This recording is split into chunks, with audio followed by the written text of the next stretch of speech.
हो बिहार के लाला, दिल्ली में भी है उनका बोलबाला। हमारे साथ हैं दिल्ली के सांसद मनोज तिवारी जी और उनकी धर्मपत्नी सुरभि तिवारी जी। स्वागत है नाश्ते पे नेता पे। सुबह सुबह पराठे के साथ शुरुआत, मक्खन, लेकिन इसी के साथ तैयारी होगी इस बार के चुनाव की। क्या कहिएगा मनोज जी, नमो हैट्रिक की शर्ट के साथ? देखिए, अभी तो मेरा मन, मेरा रोम रोम, मेरी जितनी काव्य रचना है और कुछ साथियों की रचनाएं एक ही बात कह रही हैं कि सर्वजन हितकारी मोदी का ये सारा भारत आभारी। सर्वजन हितकारी मोदी जी का ये सारा भारत आभारी। ईंट ईंट पे नाम लिखा है, जयकारा श्री राम लिखा है। राम युग की है फिर बारी, त्रेता युग की तैयारी।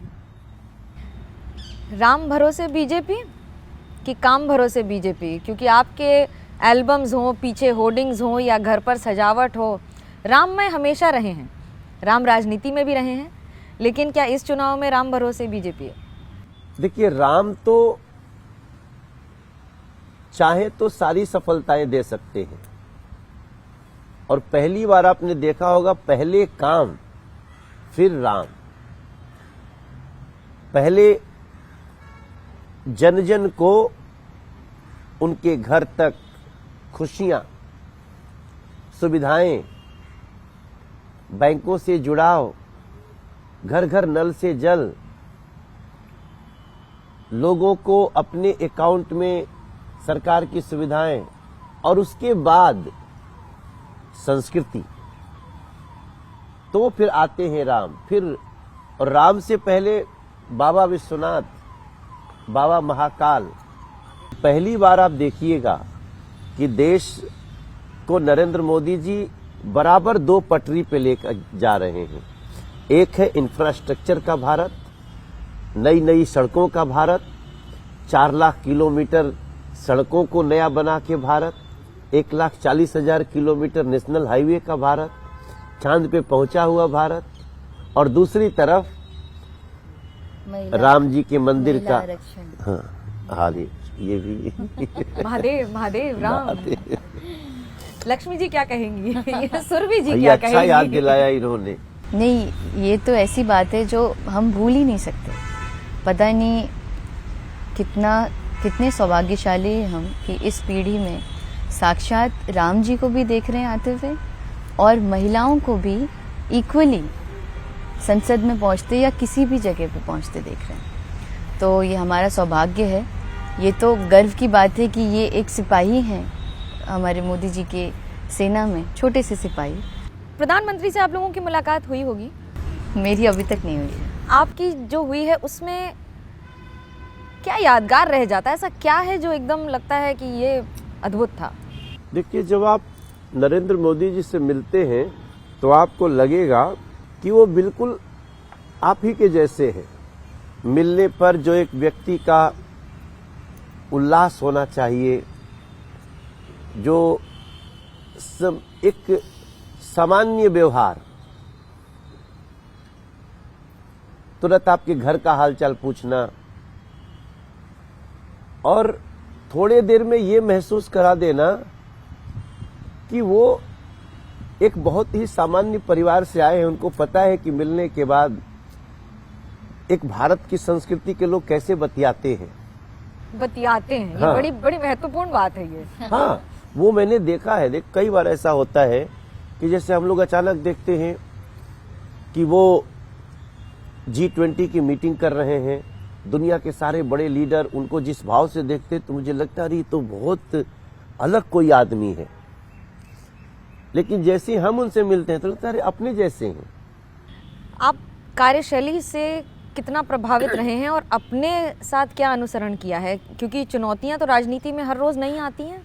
नरेंद्र मोदी जी की मैंने जो महसूस किया, कोई उनका कितना भी बड़ा विरोधी हो, कुछ भी बात बोला हो, एक यूनिक इनोवेटिव आइडिया लेकर के आए, नरेंद्र मोदी जी उसको ढूंढ के मिल लेंगे।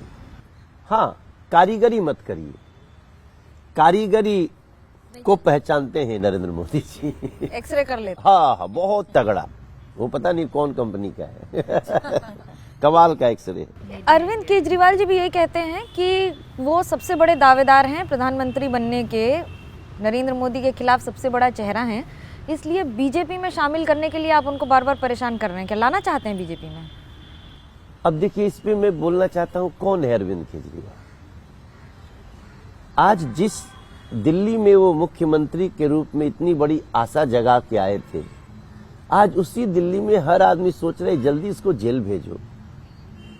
गलियां, दिल्ली की गलियां चित्कार कर रही हैं।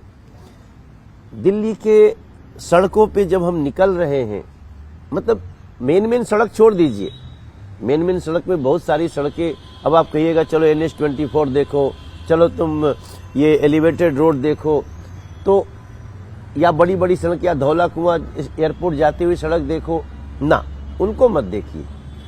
उसमें तो या प्रगति मैदान का टनल देखो, ये मत देखें, ये तो केंद्र सरकार कर रही है। जिन सड़कों को दिल्ली की गलियों की छोटी सड़कें बोलते हैं, उनमें जाते हुए लोग ऐसी ऐसी बातें कहते हैं उस अरविंद केजरीवाल जी के लिए। वो दिल्ली के मुख्यमंत्री पद पे अब नहीं आ सकते।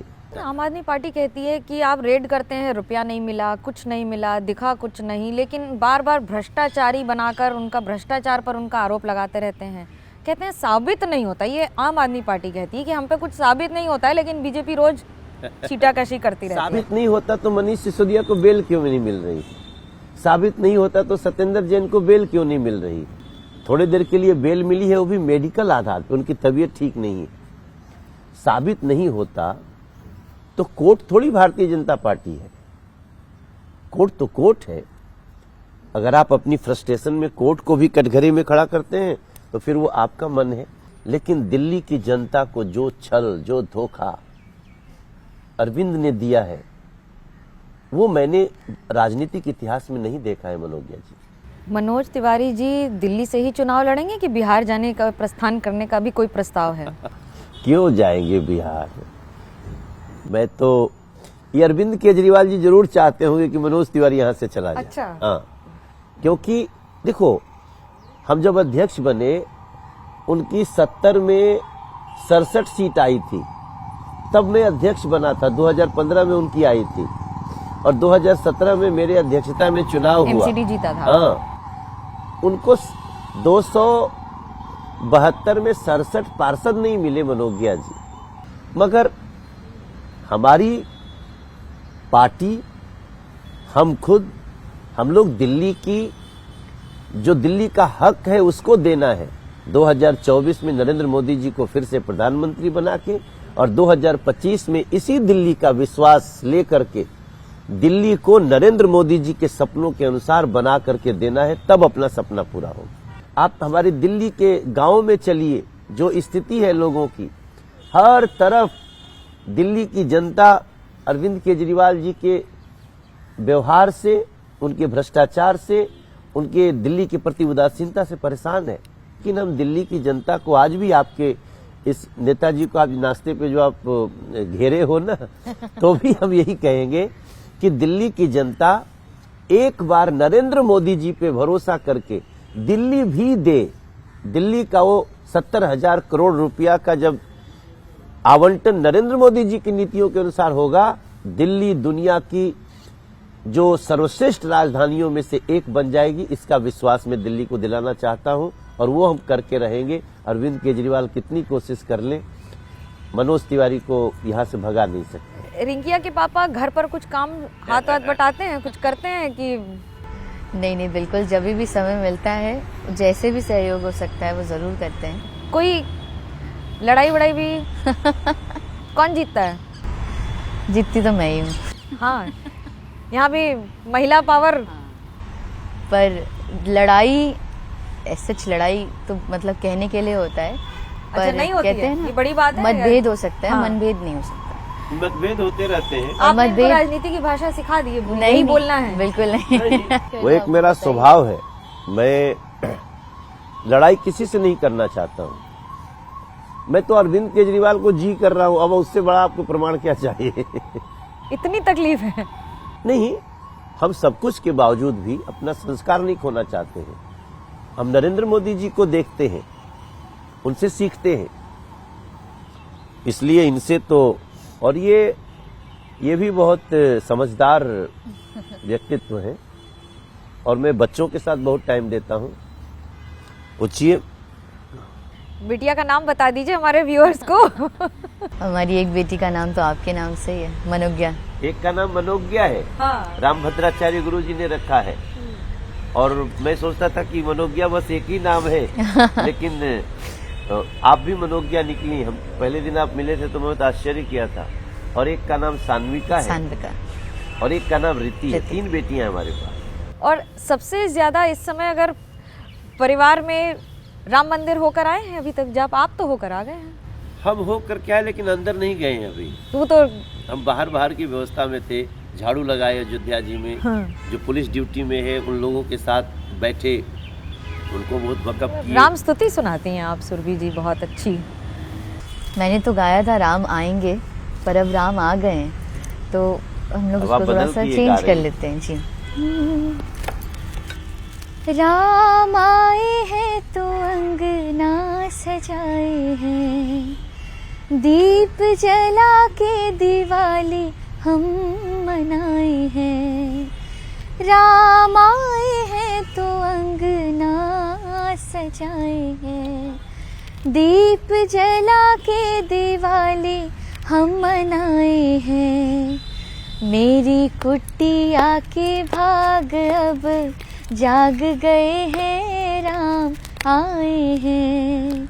मेरी झोपड़ी के भाग अब जाग गए हैं, राम आए हैं। जब आप राजनीति करते हैं तो राजनीति में अगर मैं इस समय वर्तमान स्थिति में बिहार की बात करूं, नीतीश कुमार के आने से बीजेपी को फ़ायदा होगा? क्योंकि सर्वे तो ऐसा दिखा नहीं रहे हैं कि बहुत ज़्यादा फ़ायदा हो रहा है।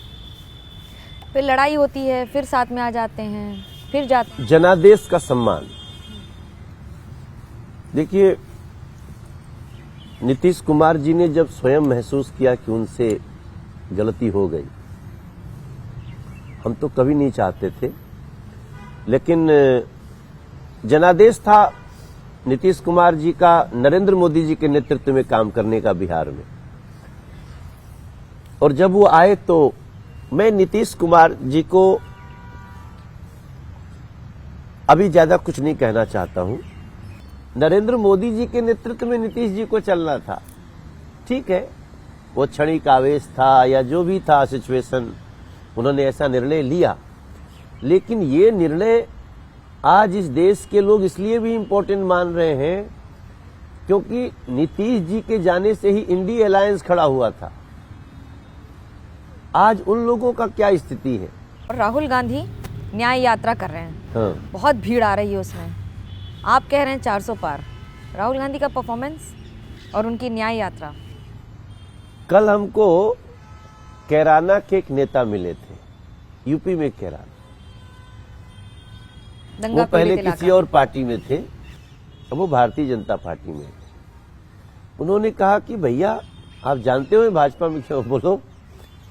बोले कैराना में राहुल गांधी आए तब भी एक वही भीड़ ठीक ठाक दिखती है, प्रियंका जी आए तो भी वही लोग, अखिलेश जी आए तो भी वही लोग।